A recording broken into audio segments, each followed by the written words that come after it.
I'm getting ready to inlay my board. I've been through many ways of trying to do inlay. The first way I tried was really horrible. I took white paint, I put it on my board, glued down the piece of pearl, scribed around it so I could see a black line, and that was just a really messy way to do it. Cleaning up the white paint afterwards was a hassle. So next thing, I think I tried some kind of way with putting down powder around the inlay or something. In any case, if you glue the inlay down on the board, it tends to break when you try to take it up if it's a thin piece.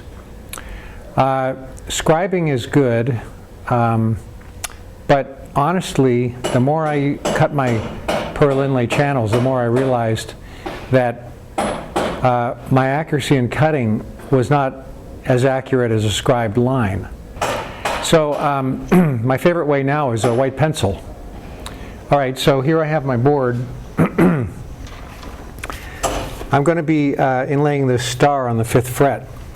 Now, a lot of times with inlay, you can find the mechanical center, but it's not always the visual center. So, for instance, if I use the mechanical center of this portion of the board, I find that it looks like it's off to the right. And because of this bump here, it's not really clear where the center is, so I have to use my eyes. I find what looks harmonious to me. And once I find that, I make sure that the star is straight. And I have this little gizmo to hold stuff down.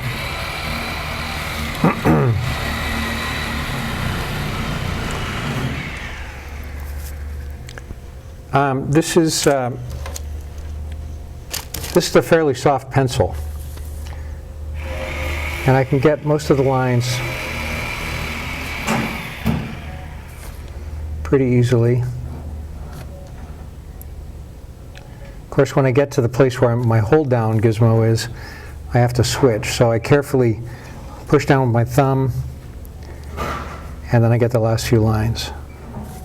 Now, one thing about it is, on the corners, it's good to get a little round over because your bit is round, and you actually can't get a point like that with a router bit, or actually the Dremel tool. All right, so there's my star.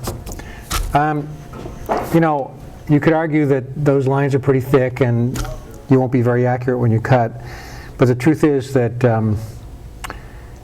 it's about as accurate as you need, and you'll find that by cutting right to the outside edge of that white line, that you end up with a pretty good inlay channel, and you have less cleanup and less hassle if you try to than when you try to get really super accurate with a scribed line.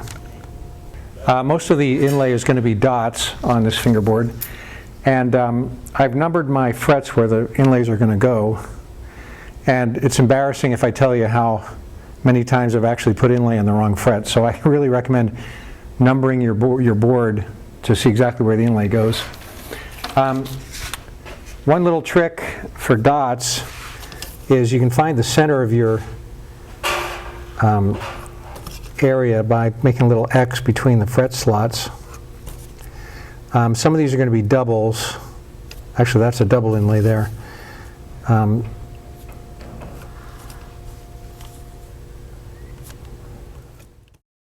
one mistake I made one time, and I never want to make it again, is that even though I thought I had found the center of every area, when I looked carefully, they didn't line up. So I'm going to take a straight edge,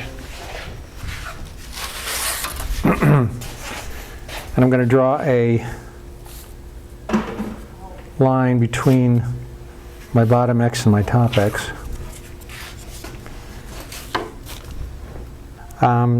So now I've got most of the things marked, and I can go back in with my scratch all, and I put a little dimple where each dot goes. I have various size Dremel tools that I bought from StuMac. In general, the larger the bit, the more control you have. So for the large area of the star, I like to start with my largest bit, and I actually use this to follow the straight lines as far as I can before I get to the point of the star, and so of course you don't want to go into the apex of those points with a very fat bit. But like I said, you get more control, so I'm going to do most of my cutting with the largest bit I have.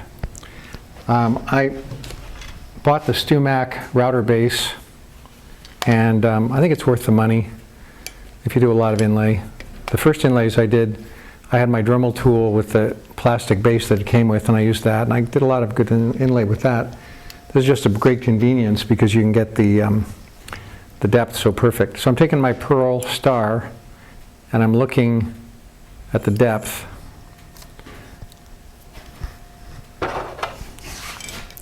It looks pretty good, so I'm going to tighten this. All right, I got to double check that. That looks good. Okay, so here we go.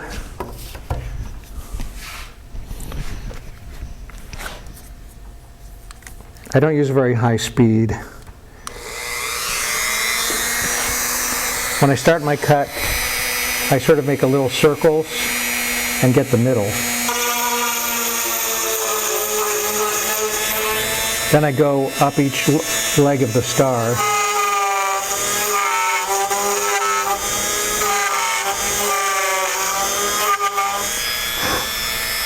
Okay, so I've got a little hole to start with, and I expand it,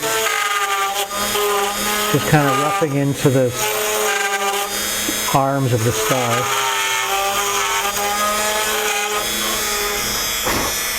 Okay, I'm getting to the point where I can start following lines.